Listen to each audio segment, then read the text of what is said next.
সময় চাইবেন, পাইবেন? পাইছে কেউ? কত দেখি কত নাম্বার আয়াত কইছি তুমি কত দেখি, কত নাম্বার আয়াত কইছি কোন তো দেখি, কোন একজন কোন? সূরা সেজদা কত নাম্বার আয়াত? 12 নাম্বার আয়াত।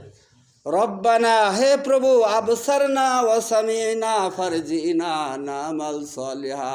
ওগো আল্লাহ, দুনিয়াতে কোরআন হাদিস শুনেছি। সবাই কোরআন হাদিস শুনে কি শুনে না? সবাই শুনে।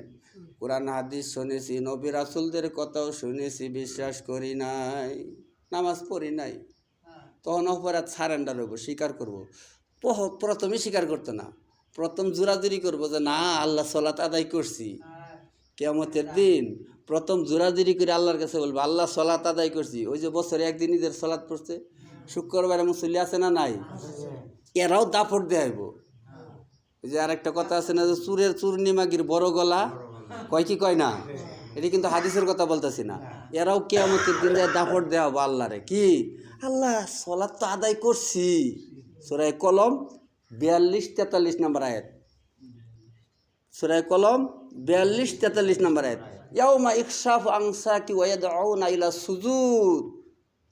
আল্লাহ ডাক দিবেন, তুমি যে সালাত আদায় করছো, তুমি একটা সেজদা করে দেখাও। যে একটা সেজদা করে দেখাইতে পারবে সে সরাসরি জান্নাতে চলে যাবে। সুবহানাল্লাহ। আর যে দৈনিক 5 ওয়াক্ত সালাত আল্লাহকে খুশি করার জন্য আদায় করলো না, সে আল্লাহর সামনে সালাত একটা সেজদা করে দেখাইতে পারবে না। সে যথেষ্ট চেষ্টা করব, চেষ্টা করার পরে মাথা তার নিচের দিকে, পা উপর দিকে। ওই যে শুনছেন না, অর্ধমুখী করে কি কইছে ভাই একটু আগে হাদিসটা, অর্ধমুখী করে তারে জাহান্নামে ওই বেকুপরে, ওই যে জাতাজাতি করছে সেজদাগির আল্লাহর দেখায় জান্নাত যাবার লিগা, মাথা যায় ঠিক পা উপরে। আল্লাহ ফেরেশতারে বলবে এই এর পাও দিল জাহান্নামে নিক্ষেপ করো।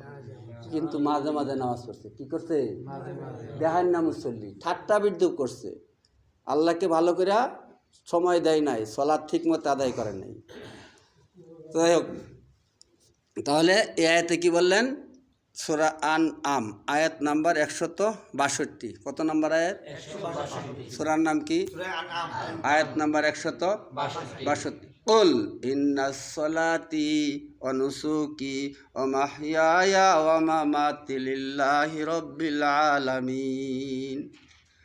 আমার সালাত, আমার কুরবানি, আমার বেঁচে থাকা, আমার মরে যাওয়া লিল্লাহি রাব্বিল আলামিন। কার জন্য ভাই? আল্লাহর জন্য।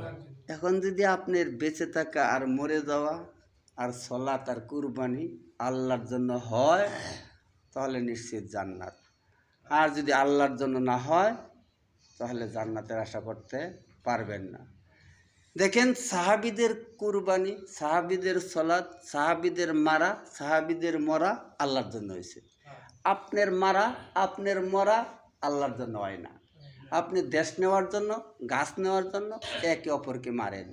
সাহাবী আজমাইন দিন বলন্দ করার জন্য, আখেরাত পাওয়ার জন্য, আল্লাহকে খুশি করার জন্য যুদ্ধের ক্ষেত্রে গেলেন, বেদিনকে শুয়াইলেন, কতল করবেন।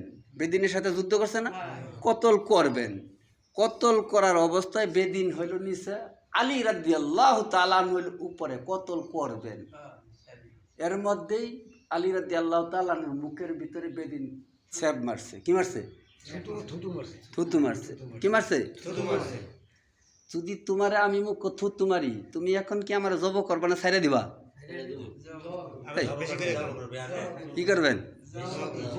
তাড়াতাড়ি না আর দেরি করবেন? এই যে দেখেন, আল্লাহর জন্য আপনার হয় না। হযরত আলী রাদিয়াল্লাহু তাআলা আনহু বেদিন যখন মুখে থুতু মারলেন, সঙ্গে সঙ্গে বেদিনকে ছাড়িয়া দিলেন।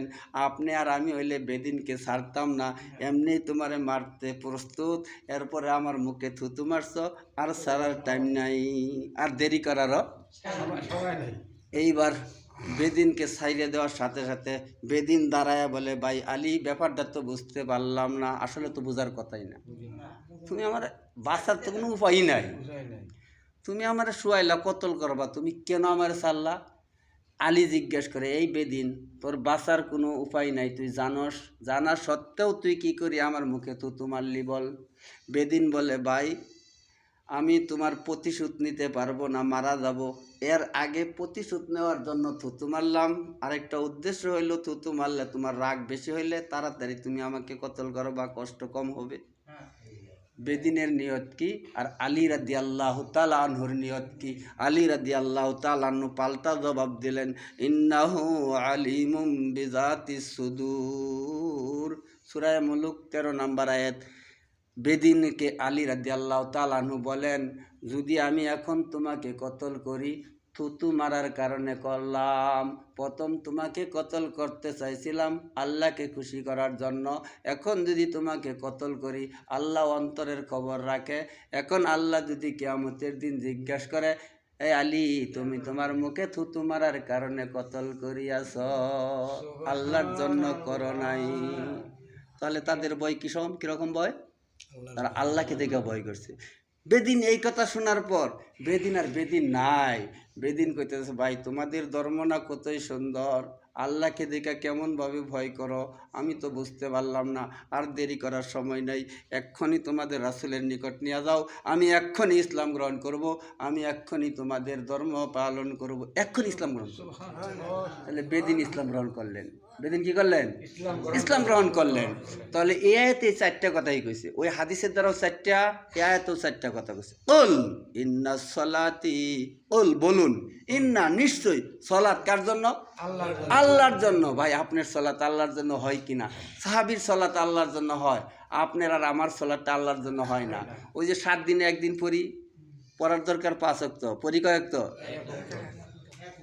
তোমার 35,000 টাকা হারাইছে, এই হুজুরের টিয়ার ব্যাগটা পাইছে, পাওয়ার পরে এই হুজুরের ব্যাগের মধ্যে টিয়া 35,000 না আরো বেশি। তাহলে এখন টিয়াটা কি এর?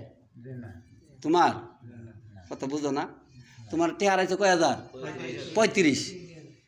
এই হুজুরের টিয়ার ব্যাগ পাইছে, তুমি কইতেছো আমার টিয়া হারাই গেছে ব্যাগ, ইনি কইতেছে আমি পাইছি।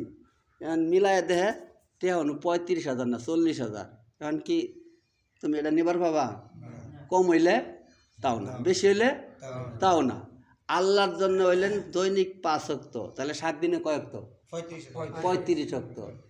তাহলে বেশি হইলেও আল্লাহর না, কম হইলেও কি না? টিহা যদি এই ব্যাগের মধ্যে বেশি থাকে তাও তোমার না, কম হইলেও, যদি হুবহু 35 হয় তাহলে কি তোমার? তাহলে আল্লাহ জানায় দিলেন, বলুন, ইন্না নিশ্চয়, আমার সলাত, আমার কুরবানি, আমার বেঁচে থাকা, আমার মরে যাওয়া লিল্লাহি রাব্বিল আলামিন, আল্লাহর জন্য। তাহলে 4টার মধ্যে একটা হইলো বেঁচে থাকা, আরেকটা হইলো মরে যাওয়া, আরেকটা হইলো কি সলাত আদায় করা, আরেকটা হইলো কি কুরবানি দেওয়া। কটা হয়েছে ভাই? সলাত, কুরবানি, বেঁচে থাকা, মরে যাওয়া, কটা? একটু ভালো করে বুঝবেন। এই যে আপনারা বসে রয়েছেন, এটা একটা কুরবানি। সময়টা কি আল্লাহর জন্য দিবেন, নিজের জন্য না। যদি আল্লাহর জন্য এই সময়টা কুরবানি দিতে পারেন, খালি গরুই কুরবানি না, সময়ও একটা কুরবানি। আল্লাহর জন্য যদি সময়টা আপনারা দিতে পারেন, কার জন্য? আল্লাহর জন্য দিবেন। তাহলে আল্লাহ তাআলা চাইলেন 4টা জিনিস। কুল বলুন, ইন্না নিশ্চয়, আমার সলাত, আমার কুরবানি, আমার বেঁচে থাকা, আমার মরে যাওয়া লিল্লাহি রাব্বিল আলামিন। ওই সাহাবীর মতো আমি যেন আল্লাহকে খুশি করার জন্য অপরকে মারতে পারি, আল্লাহকে খুশি করার জন্য নিজে মরতে পারি। কার জন্য ভাই? নিজের জন্য না। কার জন্য ভাই? আল্লাহর জন্য। তাহলে এই আয়াতের কথাটা শেষ করলাম অল্প সময়ে। এবার আসেন হাদিসটার ভিতরে যাই। মান আহাব্বা লিল্লাহ, তুমি তোমার জীবনের প্রতিটা কাজ করবা একমাত্র আল্লাহকে খুশি করার জন্য। আল্লাহ তো পাঠাইছেই তোমারে আল্লাহর ইবাদত বন্দেগী করার জন্য। তুমি যে একটা কাজের লোক আনলা, বছরে আনো, দিন আনো, মাসকে আনো, আনে কি আনে না? এটা সব তোমার কাজ করার জন্য আনছ, তাই তো? আল্লাহ তোমারে বানাইছে আল্লাহর ইবাদত করার জন্য। সূরার নাম সূরা জারিয়া, আয়াত নাম্বার 56। ওমা খলাকতুল জিন্না ওয়াল ইনস ইল্লা লিয়াবুদুন, মানুষ এবং জিন জাতকে আমি আল্লাহ সৃষ্টি করছি ইবাদত বন্দেগী করার জন্য। কার জন্য? ইবাদত বন্দেগী করার জন্য। তো এই হাদিসের দ্বারা কইছে তোমার জীবনের প্রতিটা কাজ আল্লাহকে খুশি করার জন্য করবা। কাকে? যা করবেন প্রত্যেকটা আল্লাহর জন্য হয়, একটাও এদিক সেদিক হইতো না। যদি খালি আপনি জানেন আর মানেন। হালাল একটা কাজ শুরু করার শুরুতে বলবেন বিসমিল্লাহ। কি বলবেন? বিসমিল্লাহ বললেন। অজু করবেন, বিসমিল্লাহ বলবেন। প্রতিটা কাজের আপনারা সাধারণ মানুষ যারা আলেম নয়, যাদের বেশি এলেম কালাম নাই, তাদের জন্য সহজ কিছু কথা। আপনি অনেক লম্বা দোয়া জানেন না, বিসমিল্লাহ কে না জানে না?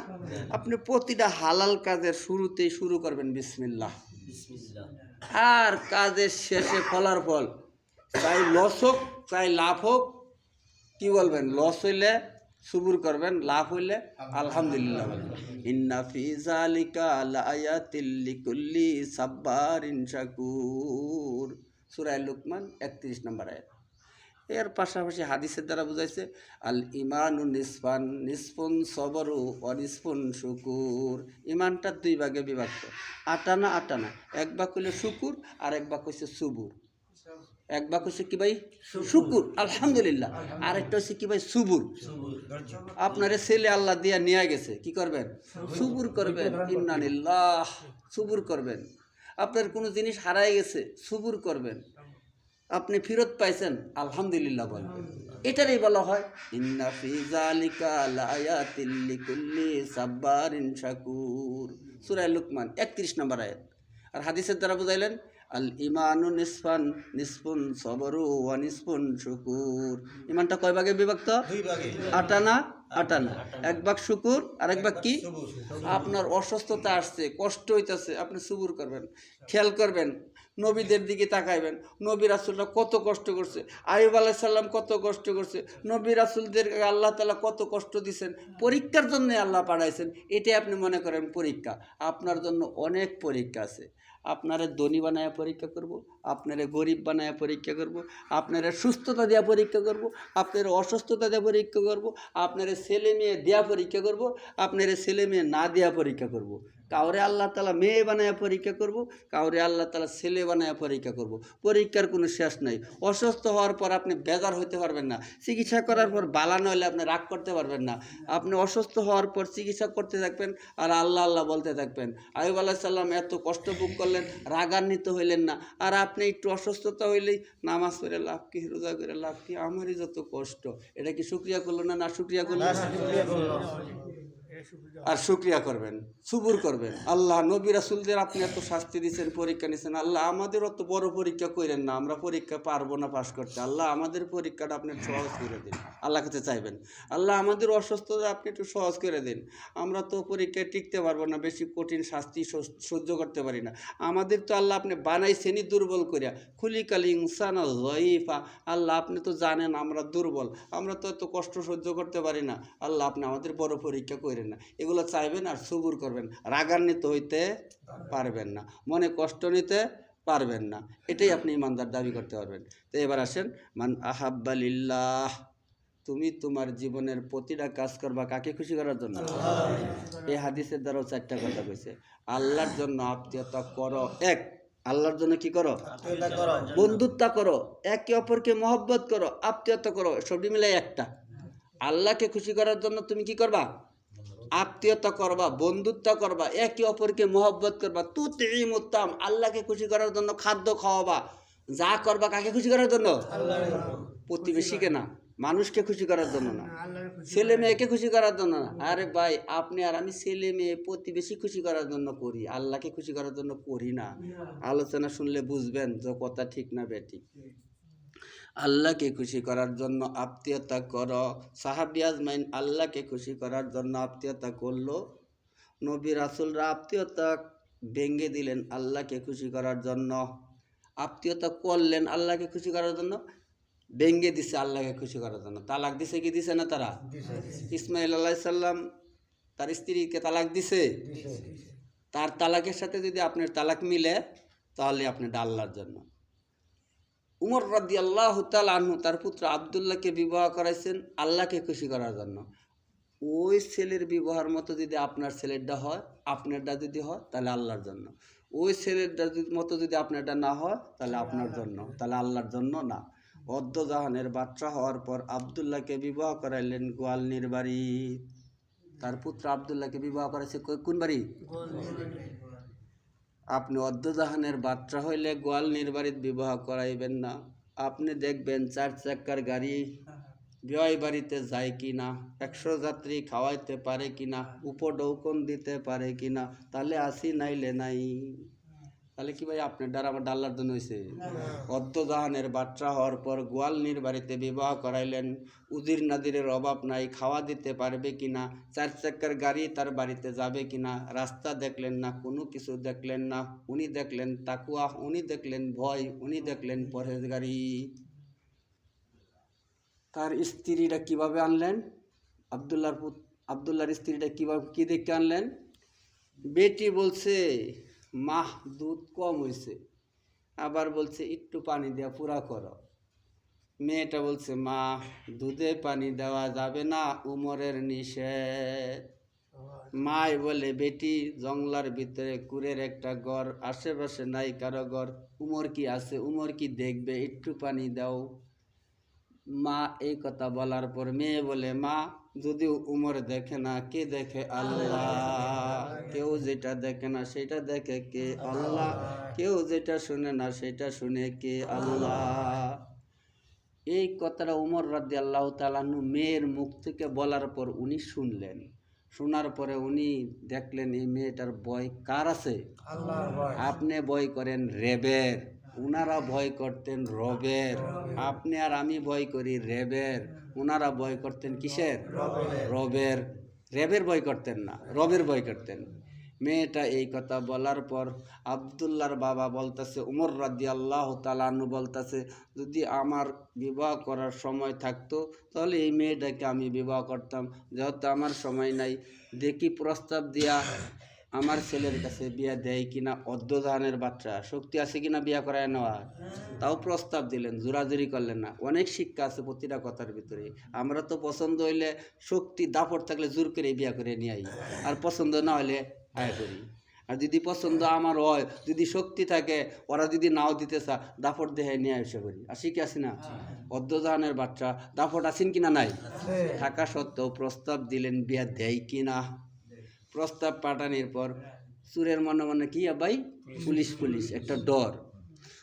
যখন প্রস্তাব গেলেন, উজির নাজির যখন গেলেন, যাওয়ার পর বেডি কাঁপা শুরু করলেন, হারে রাত কিরে যে পানি দেওয়ার কথা কইলাম, এই খবর কি পাইছে নাকি? উজির নাজির দায়া করছে, ভয় আছে না? উজির নাজির দায়া বলতেছে বাদশাহ আপনাকে ডাকছে। ভয় বাড়ছে না কমছে? বাড়ছে। ডাকে গেছে, যাওয়ার পর বাদশাহ বলে, ওই ঘরে যে একটা মেয়ের শব্দ শুনলাম, সেটা তোমার কি? আমার মেয়ে। সেটা কি আমার পুত্র আবদুল্লাহর কাছে তুমি বিবাহ দিবে? এখন ভয় আছে না নাই? শেষ। দেখেন কত সুন্দর প্রস্তাব বাদশাহ দেয়। আগে কি কাঁপা শুরু করছে, ভয়। বিয়া দিলেন। তাহলে দেখেন উনি দেখলেন কি? দিন। আপনি দেখেন দুনিয়া, সাহাবীরা দেখতেন দিন আর ধর্ম। তুমি আর আমি দেখি কোন ডিপার্টমেন্টে চাকরি করে, ছেলের আছে কি কর্ম। তারা দেখতেন দিন আর ধর্ম। কি দেখতেন? আপনি আর আমি কি দেখি?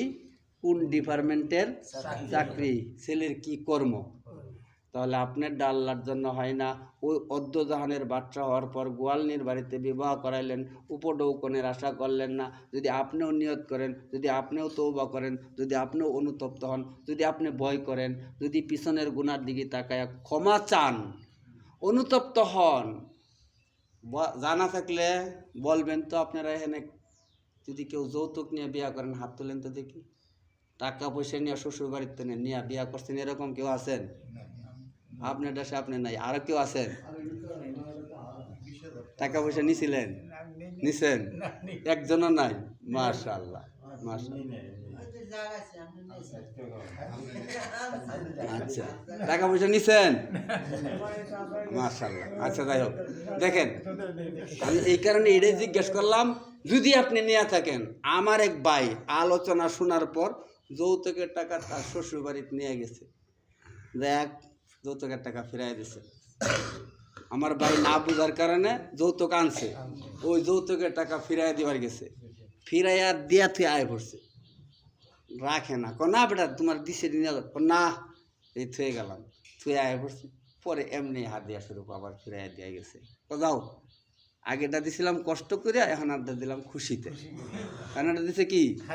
খুশিতে যাদের সব নিয়ে আবেন, আপত্তি নাই, কিন্তু আগে ফুরাই নেওয়া চলবে না। তাহলে আল্লাহকে খুশি করার জন্য আব্দুল্লাহকে বিবাহ করাইলেন, আর আল্লাহকে খুশি করার জন্য ইসমাইল আলাইহিস সালাম তার স্ত্রীকে তালাক দিলেন। যদি আপনারটাও এইভাবে হয় তাহলে আল্লাহর জন্য হয়, যদি আপনারটাও যৌতুকের জন্য তালাক হয় তাহলে আল্লাহর জন্য হয় না। যদি আপনার ছেলে মেয়েকে, আপনারা ছেলে মেয়ে বিবাহ করাইছেন না? কেউ কি এখানে ছেলে মেয়ে বিয়া দিতেওয়ালা, মেয়ে বিয়া দিতেওয়ালা যৌতুক দিছেন? এখানে কেউই নাই? মাশাআল্লাহ, আপনারা তো সব দিয়ে একবারে মিলে গেছেন। মেয়ে বিয়া দিছেন, কেউ টাকা দিয়ে দেন নাই?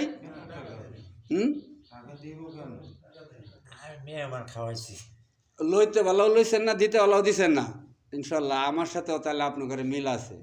আমিও টাকা নিয়ে বিয়া করি নাই, আমার পাশের গ্রামের লোকেরা টাকা দিয়ে বিয়া হাত দিয়ে আমি করি নাই, টাকা ছাড়া বিয়া করছি। আর আমি নিজে পাত্রী দেখিও নাই, খালি মায়েরে কইছি আপনার পছন্দই শেষ, মারে পাঠাইছি আপনি যাই দেখেন, আপনার পছন্দ হলে আর কোনো দরকার নাই। মার পছন্দ হয়েছে বিয়া করছি, টাকা নেই নেই। আবার আমারও 2 মেয়ে বিয়া দিছি, টাকা লাগে নাই। যেই জায়গায় বিয়া দিছি ওই জায়গার থেকে আরও খবর আসে আপনার কি আরও মেয়ে আছে, তাহলে বোঝা যায় আরও মেয়ে থাকলে টাকা ছাড়াই দিবা হয়তো। তো নিয়ে বিয়া দিছি, টাকা লাগছে না, করছি তাও টাকা লাগছে না। শুধু একমাত্র যদি আপনার ভরসা থাকে আল্লাহর উপর, কার উপর? যদি আল্লাহর উপর আপনার ভরসা থাকে, আল্লাহ যথেষ্ট। মান আহাব্বা লিল্লাহি ওয়া আবগাযা লিল্লাহি ওয়া আতা লিল্লাহি ওয়া মানা লিল্লাহি ফাকাদ ইসতাকমানাল ঈমান। ওই ব্যক্তি কামেল ইমানদার, যে ব্যক্তি আল্লাহকে খুশি করার জন্য আত্মীয়তা করলো, আল্লাহকে খুশি করার জন্য আত্মীয়তা ভেঙে দিল। কয়টা হয়েছে ভাই? 2টা হয়েছে। কয়টা হয়েছে? আল্লাহকে খুশি করার জন্য যে দান করে, আল্লাহকে খুশি করার জন্য হইতে যে দান করা হইতে বিরত থাকে, ফাকাদ ইসতাকমানাল ঈমান। তাহলে দান করবেন কাকে খুশি করার জন্য? আল্লাহকে। দান করার জন্য আল্লাহ নির্দেশ করলেন এই হাদিসে, আবার দান করা নিষেধ করলেন এই হাদিসেই। তাহলে দান করতে নিষেধ করলেন, যে জায়গায় গান করে সেই জায়গায় মানুষ বেশি দান করে, গান যে জায়গায় হয় সেই জায়গায় দান করা নিষেধ। গান যে জায়গা হয় দান করা কি? এই জায়গায় আল্লাহকে খুশি করার জন্য দান করা হয়তো বিরত থাকবেন। মান বানা লিল্লাহি মাসজিদান বানাল্লাহু লাহু বাইতান ফিল জান্নাহ। যে ব্যক্তি মসজিদ নির্মাণ করলো, আল্লাহ তাআলা তার জন্য জান্নাতে বাড়ি নির্মাণ করে। বলি সুবহানাল্লাহ। তাহলে দান করার জন্য নির্দেশ করলেন, এতিমকে খাওয়াইতে বললেন, বস্ত্রহীনকে বস্ত্র দিতে বললেন, মসজিদ মাদ্রাসায় দান করতে বললেন, আর গান বাজনা খারাপ জায়গায় দান করতে নিষেধ করলেন। তাহলে দান করবো আল্লাহকে খুশি করার জন্য, দান করা হইতে বিরত থাকবো আল্লাহকে যা করবো কাকে খুশি করার জন্য। এখন আপনি যদি ডিশ লাইন নামায় ডিশের বেতন দেন, তাহলে কি আল্লাহকে খুশি করার জন্য দিলেন? দুনিয়াতে চালাইলেন আপনি ডিশ, কিয়ামতের দিন মুখটা থাকবো আপনার বিষ, নিম্নগামী হইয়া বসে থাকবেন, উপর দিকে মুখ তুলতে পারবেন না, লজ্জিত পাইতে থাকবেন। ডিশের বেতন যারা দেয়, মসজিদের বেতন তারা ঠিক মতো দেয় না। কারেন্ট বিল দেন কি দেন না? দেয়, কিন্তু কারেন্ট বিল দেয়, ডিশ লাইনের বেতন দেয়, সব দেয়, কিন্তু মসজিদের ইমামকে মহব্বত কম করে। ওডি ঠিক মতনে দেয়, ওডি ঠিক মতো দেয়, এডি কম কম দেয়। আর এখানে বেশি দিতে কইলেন। ইমাম সাহেবকে যদি আপনি মহব্বত করেন, আমিরকে যদি আপনি মহব্বত করেন, তাহলে রাসূলকে মহব্বত করলেন। আর রাসূলকে যদি আপনি মহব্বত করেন, তাহলে আল্লাহকে আপনি ভালোবাসলেন, আল্লাহ আপনাকে ভালোবাসবেন। সূরা আল ইমরান 31 নম্বর আয়াত, কুল ইন কুনতুম তুহিব্বুনাল্লাহ। লম্বা হয়ে যাবে কথাটা, তো যাই হোক আমি সংক্ষেপ করছি। যদি আপনি আল্লাহকে খুশি করার জন্য কি করেন? দান করবেন। আল্লাহকে খুশি করার জন্য আত্মীয়তা করবেন, আল্লাহকে খুশি করার জন্য আত্মীয়তা ভেঙে দেবেন, আল্লাহকে খুশি করার জন্য দান করা হইতে বিরত থাকবেন। পাকা দিস্তাকমানাল ঈমান, আপনি কামেল ইমানদার হইতে পারবেন। ইমানের বদলতে আল্লাহ আপনাকে জান্নাত দিবেন। কিসের বদলতে? তাহলে ইমানের বদলতে কি পাবেন? ইমান যদি আপনার শিরক মুক্ত থাকে, যদি শিরক যুক্ত থাকে, তাহলে কি পাবেন? একটা হলো শিরক যুক্ত ঈমান, আর একটা হলো শিরক মুক্ত ঈমান। একটা হলো বেদাত মুক্ত আমল, আর একটা হলো বেদাত যুক্ত আমল। বেদাত বুঝেন? যেটা রাসূল করে নাই, সেটা যদি আপনি বেশি মাতাবরি করেন, সেটা যদি আপনি সাজায় গুজায় করেন, রাসূল যা করছে, সাহাবী থেকে যা পাওয়া যায়, হাদিসে যা পাওয়া যায় তাই করবেন। যদি বেশি করেন তাহলে বেদাত করলেন। আমার এক লোক মহব্বত করিয়া এই হাত দেন, এক লোক মহব্বত করে মুসাফা করছে, ওই রাহের আবার এই আঙুল ধরছে, এই আঙুল ধরে আবার বুকুনে চুমা করতে খাওয়া শুরু করছে। এটি হাদিস থাকা লাগবো না না থাকলে চলবো? হ্যাঁ, এত মহব্বত, অতি ভক্তি বেশি মহব্বত আছে যার, বেদাতের লক্ষণ তার। তো বেদাত মুক্ত আমল অল্প করলেও যথেষ্ট। আকলিস দি নাকা একফিকাল আমালুল কলিল। বেদাত মুক্ত অল্প আমল করবেন, শেরেক মুক্ত এক জাররা পরিমাণ ইমানও যদি কারো থাকে, এই পৃথিবীর মতো 10টা পৃথিবীর জান্নাত আল্লাহ তালা আপনাকে দিবেন। আল্লাহ তালা আপনাকে আমাকে যে কিছু কথা শুনলাম, এই কথাগুলো বোঝার, মানার, আমল করার তৌফিক দান করে সকলে বলি আমিন। সুবহানাকাল্লাহুম্মা ওয়া বিহামদিকা আশহাদু আল্লা ইলাহা ইল্লা আনতা আস্তাগফিরুকা ওয়া আতুবু ইলাইক।